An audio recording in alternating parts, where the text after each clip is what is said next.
There was a winter night many years ago when I sat alone in a small study in the hills of Virginia, surrounded by the letters and notebooks of men who had built empires from nothing. The lamp on my desk flickered against the cold wind pressing on the window, and I remember thinking how strange it was that I, a man who had once been so poor that he could not afford a second pair of shoes, was now sifting through the private confessions of the wealthiest minds in America. As I read those pages slowly, almost reluctantly, a single thought began to rise in me, a thought so simple and yet so disturbing that I had to put down my pen. Every man in those letters, without exception, had received exactly what he had given, not what he had wished for, not what he had begged for, but precisely what he had paid into life with his thoughts, his labor, and his silent expectations. And I understood on that winter night that I had stumbled upon what Emerson had called the great law of compensation, the law that no debt in this universe goes unpaid. I want to speak to you tonight about this law because in all my years of studying success, I have not met a single principle more misunderstood, more denied, and more silently obeyed than this one. Men curse their luck and praise their effort, but they rarely look honestly at the ledger that life keeps with quiet, terrifying precision. The law of compensation does not negotiate. It does not forget. It does not forgive a man for hiding from himself. It simply records every thought you released into the field of your own mind, every word you spoke into the ears of others, every act you committed when no one was watching and at the appointed hour, sometimes years later, sometimes within the same afternoon. It returns to you the exact equivalent of what you sent out. The universe always pays its debts. The only question is whether you will be ready to receive what you have earned. I have observed in my long study of great achievers that the men and women who rose from poverty to power did not rise because they were lucky, nor because they were born with extraordinary gifts. They rose because, consciously or not, they began to deposit into life something more valuable than what the average man was depositing. Andrew Carnegie did not become the richest man of his age because he found gold in the streets of Pittsburgh. He became rich because he gave to the world more than the world expected from him, and he did so with such persistence that the universe had no choice but to balance the books. The law of compensation is not a moral lecture. It is the cold mathematics of cause and effect written into the very fabric of human destiny. But the most surprising part comes only now, for most men do not understand that the currency of compensation is not money, nor effort, nor even time. The true currency is thought. The dominant thought you carry in the secret chambers of your mind is the deposit you are making into the bank of life, every hour, every day, whether you are aware of it or not. A man who walks through his days carrying the thought of failure is, without knowing it, paying for the future he most fears. A man who carries the thought of abundance is signing, in invisible ink, the contracts of his coming prosperity. And the universe, that great impartial accountant, simply records the entries and returns them in due season multiplied. I once knew a man, I shall not give his name for he is still living, who came to me in the depths of his despair. He had failed in 3 businesses. His wife had left him. His health was breaking. He sat across from me in a small hotel lobby in Chicago and asked me with tears in his eyes why life had been so cruel to him.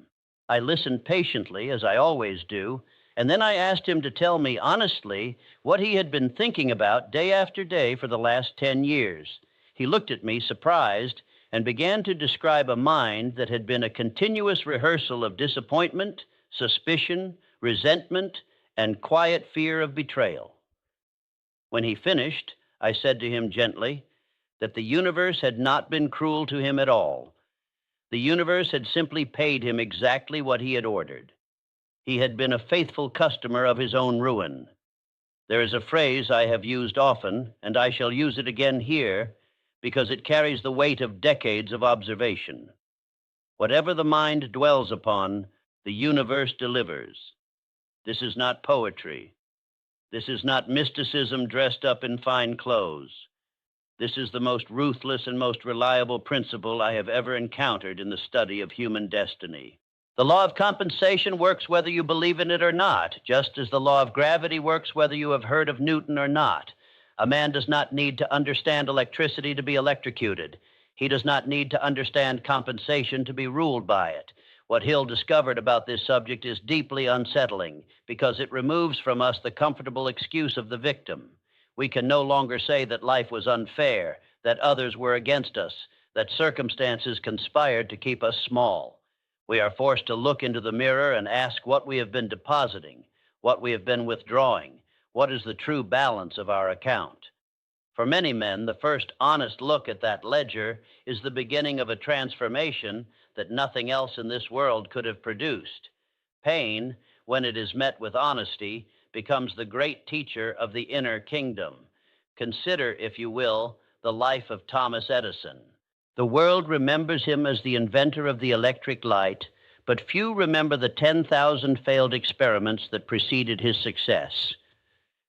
When a young reporter once asked him how it felt to fail 10,000 times, Edison answered, and I have always loved this reply, that he had not failed 10,000 times. He had merely discovered 10,000 ways that did not work. What was Edison doing in the language of compensation? He was depositing day after day the currency of persistence into the bank of life. And the bank, being honest, returned to him a fortune in the form of an invention that lit the modern world. He paid in patience. He was paid in immortality. Or consider Abraham Lincoln, whose life I have studied with something close to reverence. The man lost election after election, business after business, love after love. He was defeated for the legislature. He failed in business. He suffered a nervous breakdown so severe that his friends hid the knives from him. He was rejected for nominations he had earned by every standard of merit. And yet, year after year, he continued to deposit into the unseen ledger of compensation a quality so rare that the universe could not refuse to repay it, an unbreakable inner integrity, a refusal to abandon his definite purpose. When the great hour of America's crisis arrived, the universe presented him with the presidency, not as a gift, but as a payment long owed.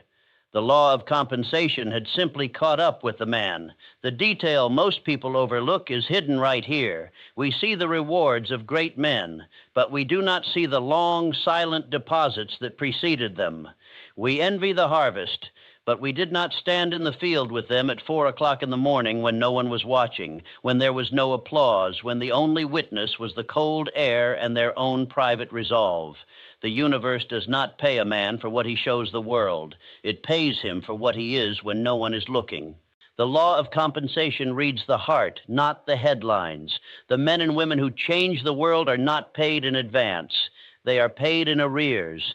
They give first, often for years, often for decades, before the universe begins to return what they have earned. This is precisely why most people fail at the threshold. They give a little. They wait. They check the ledger. They see no return. They withdraw their deposit, and they curse the law as if it had failed them. But the law has not failed them. They have failed the law by withdrawing too soon, before the seeds they planted had time to break through the soil. Compensation is faithful, but it is not fast. It is exact, but it is not eager. There is a kind of patience that I have found only among the truly great, and I want to describe it to you, because if you can cultivate this patience, you will have already separated yourself from 90% of mankind. It is the patience of the man who plants an oak and does not return every morning to dig up the seed and check whether it is growing. He plants, he covers it, he waters it, and then he turns his attention to the next thing, trusting that the law of growth, like the law of compensation, will do its quiet work in the dark soil where no eye can see. This is the patience of the masters. This is the patience that the universe rewards.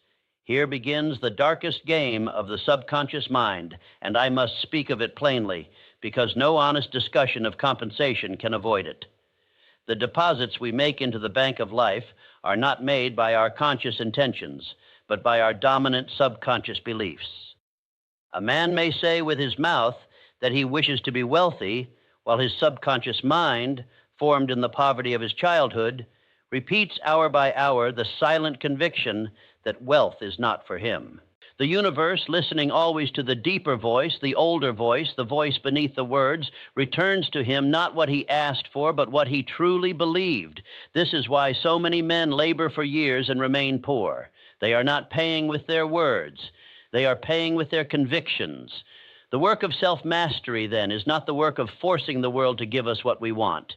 It is the work of cleaning the deposit slips of our own subconscious mind until the inner voice and the outer voice agree. When a man's conscious desire and his subconscious belief sing the same note, the universe responds with a power that frightens those who have not seen it. This is what I have called autosuggestion.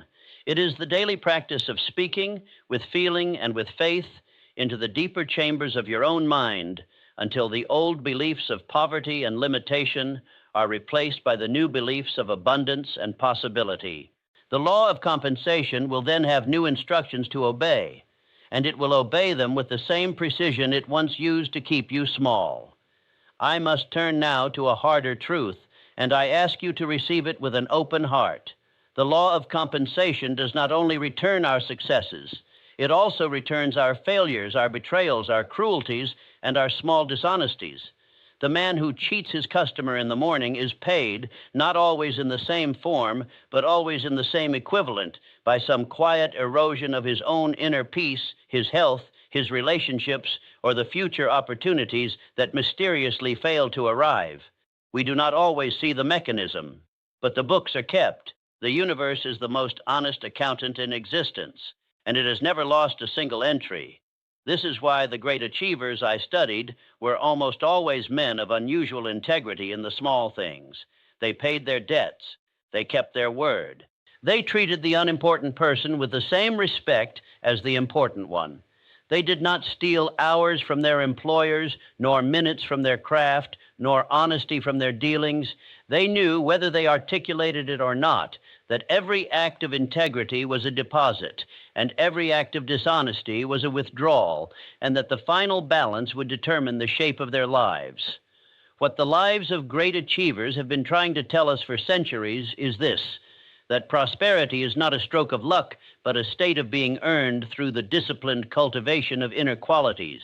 The law of compensation rewards what you have become, not what you have demanded. And what you have become is the sum total of the deposits you have made, in thought and in deed, over the long, quiet years that no one celebrates. Let me speak now of our own age, for the law applies to us no less than to the men of Carnegie's time, though we live in a world they could not have imagined. We live in an age of immediate gratification, of constant noise, of attention scattered across 1,000 glowing screens. The modern man wakes up and immediately deposits into his mind the anxieties, complaints, and outrages of strangers he will never meet. He fills his hours with the consumption of fear, the comparison of himself to curated illusions, and the constant rehearsal of his own dissatisfactions. Then he wonders why his life is barren.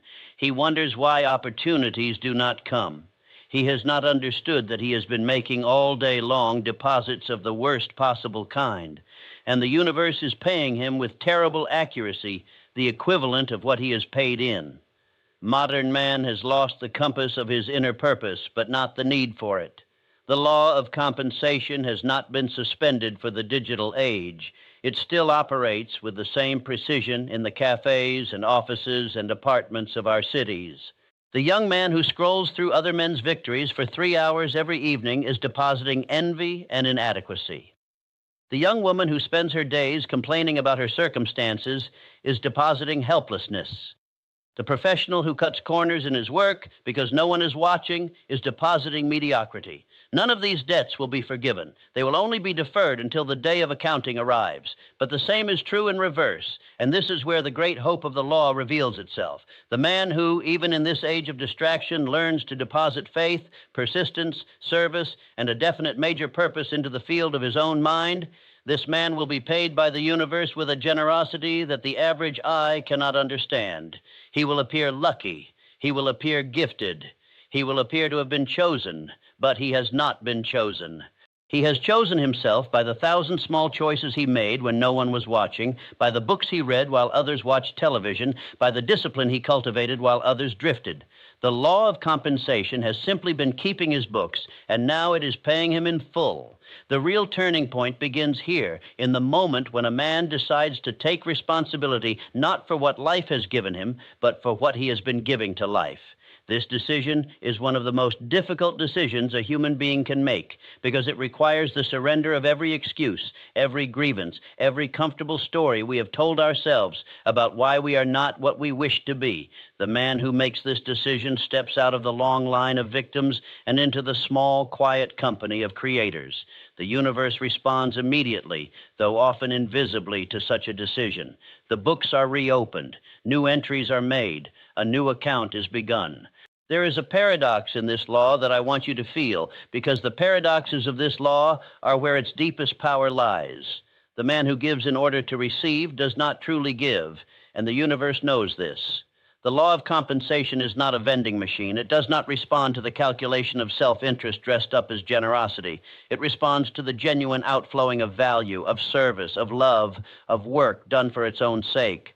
And here is the strange thing. The man who learns to give without calculation, who pours himself into his work for the sheer joy of doing it well, who serves others without keeping score, this man is paid more abundantly than the calculator ever could be. The law sees the heart. It sees the spring of motivation, and it pays accordingly. This is why so many men who pursue wealth directly never find it, while men who pursue mastery, service, or excellence find that wealth quietly attaches itself to their lives almost as an afterthought. Wealth is not the goal that the universe rewards. Wealth is the byproduct of qualities the universe rewards. Pursue the qualities and the wealth will follow. Pursue the wealth and you will find that the universe withholds it from you, perhaps to teach you that you have been asking for the wrong thing. I think now of Henry Ford, whom I had the privilege of speaking with on more than one occasion. Ford understood something about compensation that few men of his time understood. He believed that the proper purpose of a business was not to make money, but to provide a service so excellent that money would inevitably follow. And it did follow. It followed with such force that he reshaped the modern world. Ford did not chase the dollar. He chased the perfection of the automobile, the dignity of the worker, the accessibility of the machine to the common man. The dollar, like a faithful dog, ran after him. This is the law of compensation in its most beautiful operation.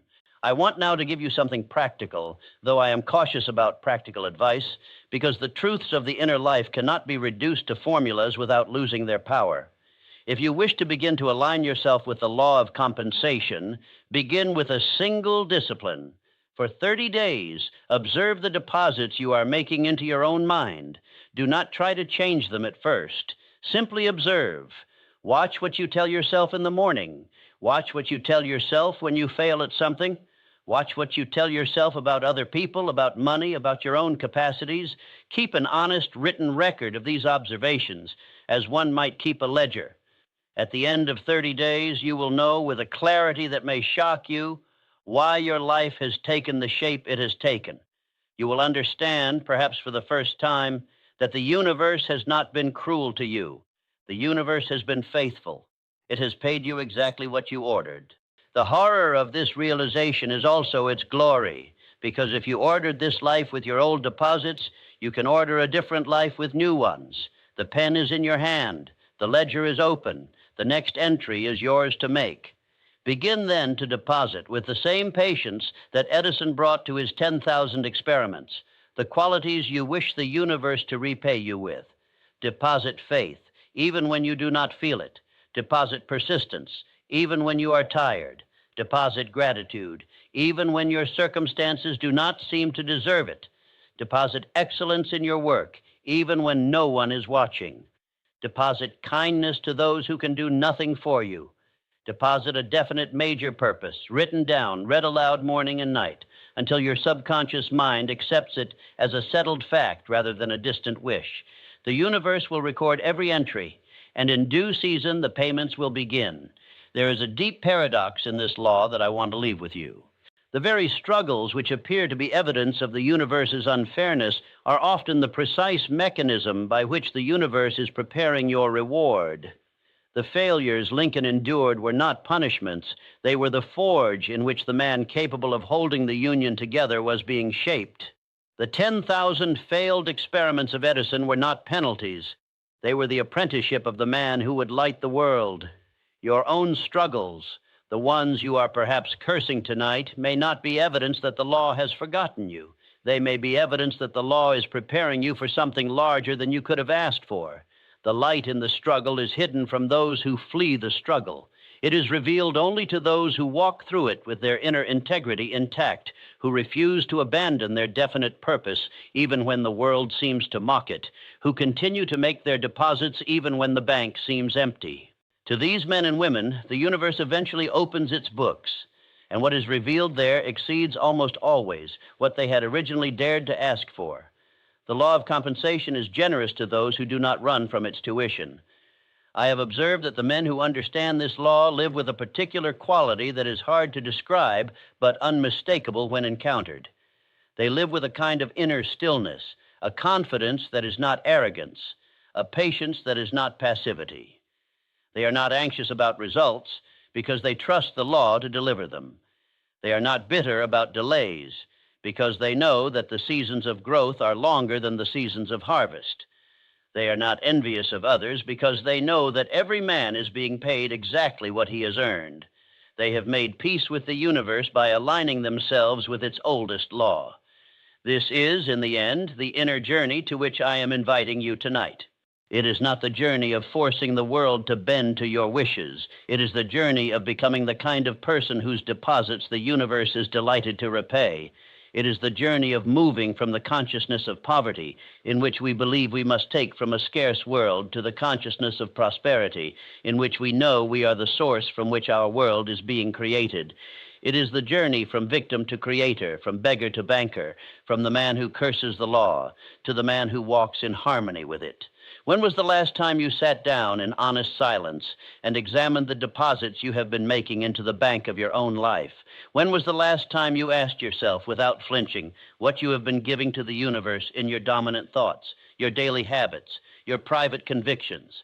When was the last time you took up the pen, opened the ledger, and made a deliberate, considered, intentional entry, not out of fear, but out of faith, not out of lack, but out of the quiet certainty that what you deposit, you will eventually withdraw. Multiplied, the universe always pays its debts.